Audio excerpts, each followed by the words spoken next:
Hi friends, welcome to Golden Hour in beautiful Mission Beach, San Diego. We are here at Belmont Park to ride the recently reopened and refurbished Giant Dipper. Giant Dipper is the second oldest roller coaster in California. It was built in 1925, 1 year after its sister roller coaster up the coast, the also named Giant Dipper at the Santa Cruz Beach Boardwalk. Giant Dipper was made by legendary coaster designers Pryor and Church.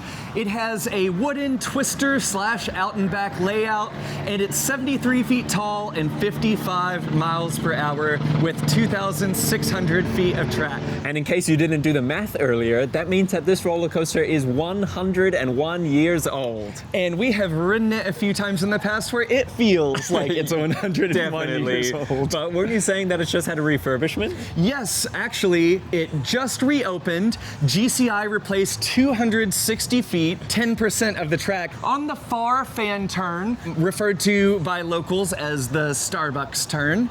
There's a Starbucks across the road. Context. Now, from what I remember, this is the inferior version of the Giant Dipper compared to its big sister up north.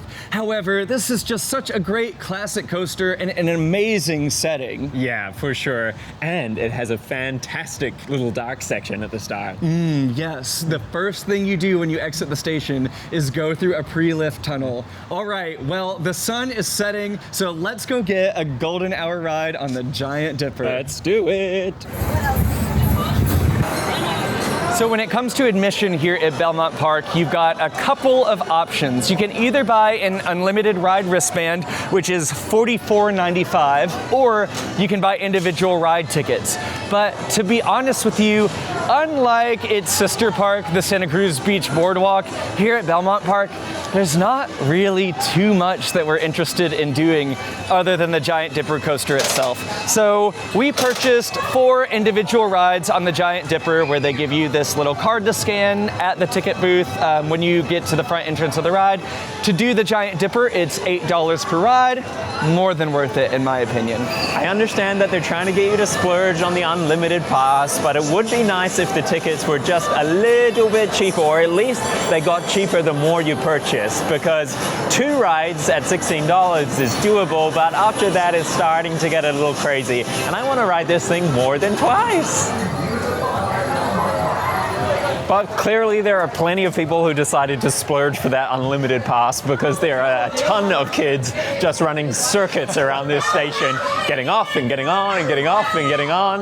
Well, personally, I can't blame them, and I think it's just so fun to picture that over 100 years ago, kids in Mission Beach were doing this exact same thing. That's so true. That's really cool. Except then, instead of $8 per ride, it was probably more like 8 cents. Yeah.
Well, she may be over 100 years old, but I had more fun on that than I do on a lot of modern coasters.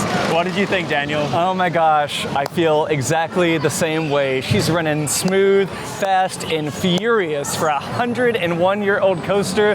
That is crazy. Maybe it's just the case that I had not ridden in the front row before, but I thought it just ran so well. As you had alluded to earlier, one of my absolute favorite parts of the ride was that tunnel right out of the station. Yeah, especially when you don't know that that's going to be a thing, and it goes on for a long time too. But then, of course, going up the lift at golden hour, oh, gorgeous. Yes. It is going to be a beautiful sunset tonight, and thankfully, we bought tickets to ride twice.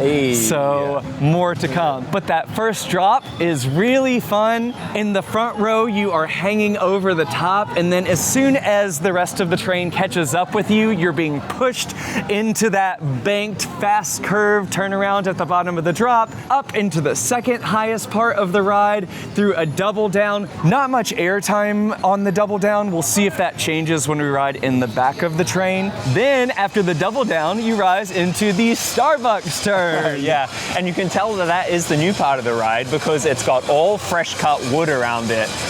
It has great laterals in that turn as well, and of course with the new wood, it's running nice and smooth. They haven't gotten around to repainting it the classic white, black, and red color scheme, but tell you what, Belmont Park, if this is a sign of things to come, please just continue to work with GCI to retrack the whole thing, and then when you're done, we can worry about repainting. But then after the Starbucks turn, or the large fan turn, you dive down, rise up again into what is the fourth tallest hill on the ride, and there's a really solid drop out of that. You go around the far turn again, dive down into what might be below ground, actually, and then you traverse a few more hills, a couple steep drops. Again, not any airtime in the front. Well, there must be a little bit of airtime on the ride because me, like a total noob, had my glasses in my top pocket, and of course, they came flying on out, and they were rattling around in the very bottom of the train. I thought I'd lost them, but... Sir, please secure your loose articles before the ride. Well, I was told there was no airtime. The whole thing just feels fast, smooth, and oh gosh, I just can't wait to go back for another ride. Me too. Let's do it. Let's do it. This time, I will be removing my glasses from my top pocket and putting them down here. The reason we typically opt for the second to back row on a wooden roller coaster is because in the very back row, the wheels are sitting directly underneath your butt. In the second to last row, the wheels are more under your feet. So it's typically a slightly smoother ride experience. And in our old age, though not as old as the Giant Dipper, we need the smoother experience.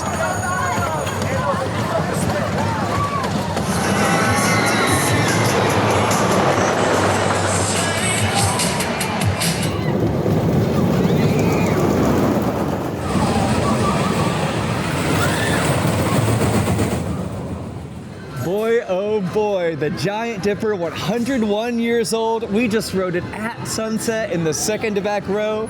Kieran, what do you think? I love this roller coaster so much. It just has the perfect level of aggression, thrills, excitement. It is all there. And if anything, it makes me want to go to Santa Cruz Beach Boardwalk where I can ride the superior version. But this is still very, very, very good. Yeah, and especially this time, now that the sun has gone down, that brisk evening air as you're flying through the structure. Yeah, definitely. I may be wearing a tropical shirt, but it is chilly. Now, I'll say the front row was definitely smoother, but the second to back row gave us a much more wild ride. It did, but I do think I prefer the front. I love the momentum that you get going up and into those bunny hills, as well as just the air rushing past your face. I'm generally a bit of a front row rider anyway. And I am more of a backseat rider. I'll say though, the way that the hills and drops are profiled on this coaster don't really lend themselves towards airtime. There was one moment I noticed on that fourth drop as you're headed into the final turn. Yeah. It's one of the larger drops on the ride, but it's steep enough where it does buck you out of your seat when you're riding near the back of the train. Definitely.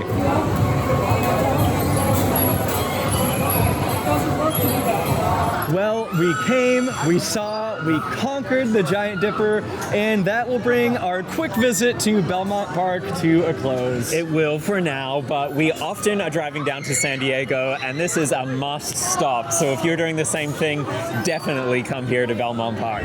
Well, if you enjoyed our quick trip to Belmont Park, please like this video, leave us a comment, and subscribe to the channel because we have so much more fun theme park, roller coaster, and travel adventure coming soon.